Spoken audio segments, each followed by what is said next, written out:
کہ مجھے آج اس لیے میں اسلام آباد کافی عرصے بعد آیا، جو اس وقت اسلام آباد کے حالات بنے ہوئے ہیں، جو پاکستان کی سیاست چل رہی ہے، جو پاکستانی قوم کے ساتھ جھوٹ بولا جا رہا ہے، جو پاکستانی قوم کے ساتھ ایک فراڈ ہو رہا ہے سیاست کے نام پہ بھی، اور یہ سارے ادارے جھوٹ بول رہے ہیں۔ میں آج کلیئر کرتا جاؤں، پاکستان کا سیاستدان تو پہلے بھی منافق ہے، جھوٹا ہے، اس کو تو میں، کیونکہ کافی چیزیں ہیں، میں اس کلاس میں ہوں، میں ملک کی تاریخ کا پہلا ایک مزدور عام آدمی آیا، میں نے 10 سال اسلام آباد کو پڑھا، میں نے ماشاءاللہ اپنے جرنیلوں کو بھی پڑھا، میں نے اپنی جوڈیشری کو بھی پڑھا، میں نے سیاستدانوں کو بھی پڑھا، میں نے اسلام آباد کو بھی پڑھا، مگر میں اس نتیجے پہ پہنچا کہ پاکستان کا جو سیاستدان ہے جھوٹا ہے، فراڈی ہے، مکاری ہے، منافق ہے، مداری ہے، اس کا کوئی سروکار نہیں ہے، وہ صرف اپنے اقتدار کی حوث کے لیے وہ کچھ کرتا رہے۔ پھر اس کے ساتھ ساتھ ہمارے جو جوڈیشری ادارے ہیں، یہ بھی ٹوٹل جھوٹ اور فراڈ پہ مبنی ہے، انہوں نے بھی کوئی قوم کو کچھ نہیں دیا، یہ سارا ایک جھوٹا نظام چل رہا ہے، اور پاکستان قوم کو 75 سال سے میں کہوں گا کہ انہوں نے اندھیرے میں رکھا ہے،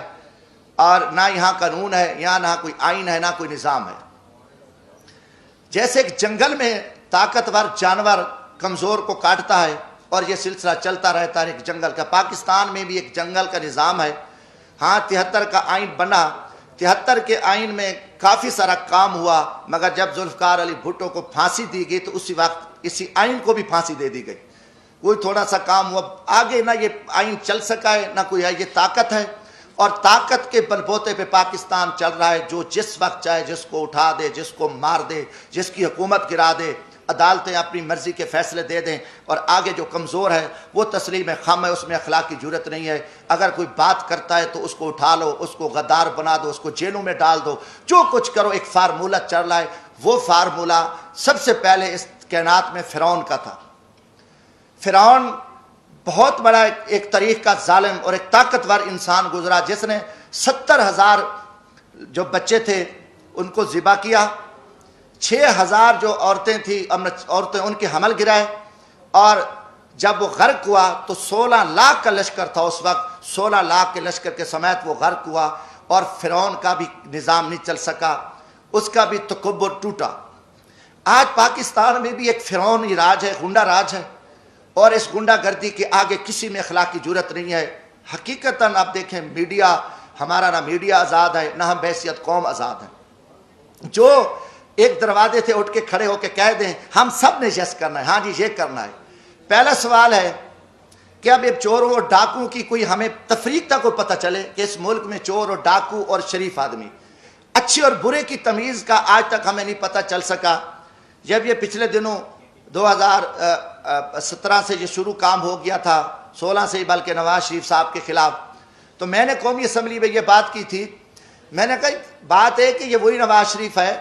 جس کو آپ نے پہلے جنرل پرویز مشرف کا طیارہ گرا رہا تھا، اور ایک بہت بڑا قومی مجرم، بہت بڑا لٹیرا، بہت بڑا ایک دہشت گرد آپ نے بنا کے قوم کے سامنے پیش کیا، اور اس نواز شریف کو آپ نے جیل میں ڈالا، سزائیں دیں، آخر اس کے ساتھ مکا کیا، اس کو NRO دیا، اور 10 سال کے لیے وہ چلا گیا۔ 10 سال بعد وہی شخص، وہی دہشت گرد، وہی جو آرمی چیف کا طیارہ گرانے والا، وہ قومی مجرم، وہ آپ کے ملک کا وزیر اعظم بنا۔ آپ نے آصف زرداری پہ 7 سال جیل میں رکھا، دنیا کا بدنام زمانہ، دنیا کی کرپشن، دنیا کی لوٹ مار، دنیا کا لٹیرا، سرے میل، وہ ساری گینگ، آصف زرداری اتنا بڑا لٹیرا، 7 سال کا مجرم، 7 سال بعد رہا ہوتا ہے، وہ صدر پاکستان بنتا ہے۔ اس کے بعد پھر یہ فارمولہ کہ نواز شریف نے وہ میمو گیٹس ہوں، وہ ڈان لیکس ہوں،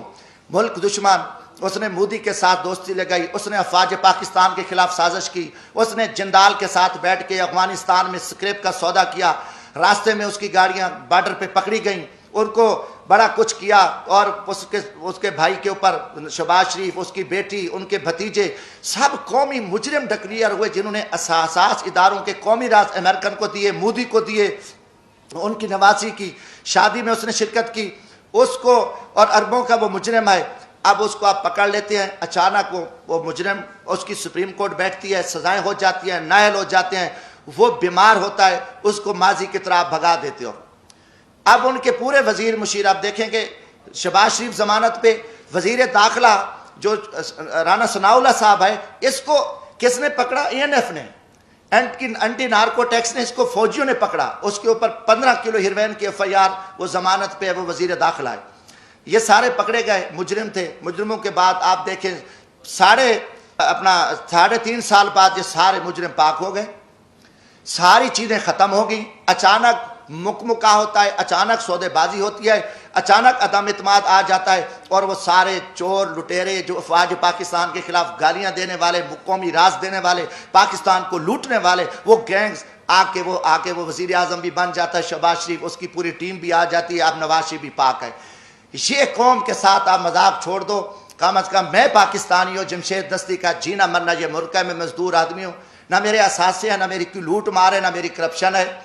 میں پاکستان کی عزت کے لیے، اس ملک کی بقا کے لیے میں بولوں گا، چاہے وہ کوئی جرنل ہو، فوجی، چاہے وہ عدلیہ کا چیف جسٹس ہو، چاہے وہ کوئی سیاستدان ہو، یہ ہمارے اوپر ایمانی ذمہ داری ہے، اللہ کا حکم ہے کہ آپ سچی بات کو جو ہے نا آپ نہ چھپاؤ۔ تو یہ میں ضرور بات کروں گا، اب قوم سمجھ چکی ہے کہ کھیل کیا کھیلا جا رہا ہے، اب اس کا کوئی جواب دینے کو تیار ہے۔ جب آپ کل ان کو چور ڈاکو کہہ رہے تھے، آج ان کی وضاحتیں کر رہے ہو، وہی جسٹس جو آج ماشاءاللہ ہمارے چیف جسٹس عمر عطا بندیال صاحب کل انہی بینچوں میں ان کو سزائیں دے رہے تھے، انہی کو مجرم ڈکلیئر کر رہے تھے، انہی کے اوپر حکم چل رہے تھے، آج وہی چیف جسٹس رات کو بیٹھتے ہیں اور ان کو پاک کر کے کلیئر کر کے اور سارا کچھ کر کے کہتے ہیں جی صاف ہے۔ اب یہ چیز نہیں چلے گی۔ پہلی بات ہے کہ دیکھیں ہم غریب طبقے کے لوگ ہیں، ہم لاشیں اٹھا رہے ہیں، ہم لوگوں کی خدمت کر رہے ہیں۔ میں وہاں بھیک مانگ کے غریب مزدوروں کے بچوں کے لیے، جہاں عورتوں کو ذبح کیا جاتا تھا، جہاں جگیرداروں کے ڈیرے پہ غریبوں پہ کتے چھوڑے جاتے تھے، وہاں ایک میں شخص نے جدوجہد کر کے ہم محنت کر رہے ہیں، لاشیں اٹھا رہے ہیں، دریاؤں میں کھڑے ہیں، ہم صحراؤں میں بیٹھے ہیں، ہم محنت کر رہے ہیں۔ اب ہم سے لوگ پوچھتے ہیں کہ بھائی آپ کی کسی GHQ سے دوستی ہے؟